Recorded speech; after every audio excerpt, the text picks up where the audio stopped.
Ning, no, isa na naman tayo para sa good reaction at honesties kay Sir King Lux, no? King Lux Vlog. So ito naman tayo dun sa part niya. So ginagawa niya is napakaganda ng kanyang intentions, good intentions, no? Sa kanyang pagiging buting tao at may takot sa Diyos. Siyempre, dito, makikita nyo dito is pumunta siya ng bundok. So makikita nyo yung mga, ito talaga is literal na hindi talaga masyadong napapansin ng gobyerno. At siyempre totoo naman yan, no?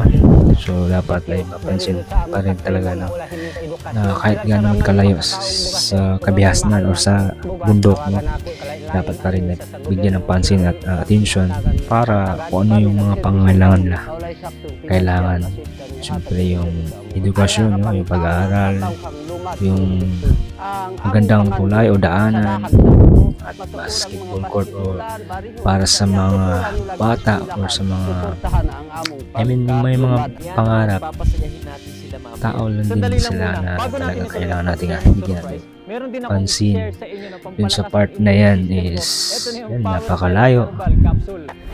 At siyempre yun sa part na yan is kailangan talaga. So disclaimer is a good intention and good honesty para sa akin. Ito ay kumbaga totoo lang yung aking input. Pagbigay ng good reaction and honesty dito sa ginagawa ni King Lux, no? So yun yung mga lumad, no, na talagang lang nila maranasan ng Happy New Year, no? Maranasan nila talaga. Sa isang content na to, mga disclaimer lang, good reaction and honesty, ito ay talagang realidad at nangyayari sa buhay ng bawat isa, no? Na nai-stress, no, sa bawat pinagdaanan at pagsubok sa buhay, no? So kailangan natin ng comfort, no?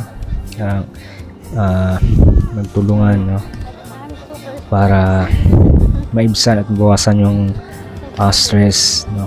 Kailangan natin may makakausap, especially kay God at lalo na sa mga malapit sa buhay at kapatid o pamilya man, para maibsan yung ating stress din sa mga bagay na yun. Dahil hindi lang isang tao, lahat tayo dumadaan sa mga stress o karanasan o mga pagsubok sa buhay.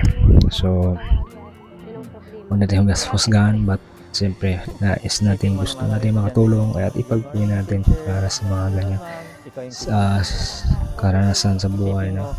Kahit naman sino dumadaan sa mga stress or problems, no?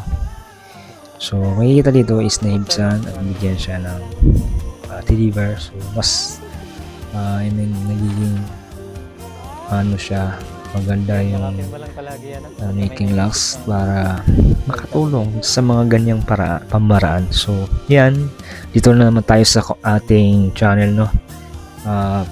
Kung nagustuhan nyo ang aking content at pakipollow and click the bell button para yung update sa aking mga vlog. At maraming salamat sa mga mula sa simula hanggang ngayon na patuloy pa rin nag-subscribe at nanonood. Sa mga viewers bago na subscriber and solid na mga viewers, and ito tayo para continue. At maraming salamat po sa lahat. Salamat po mga kulin at sa lahat sa buong mundo. God bless you.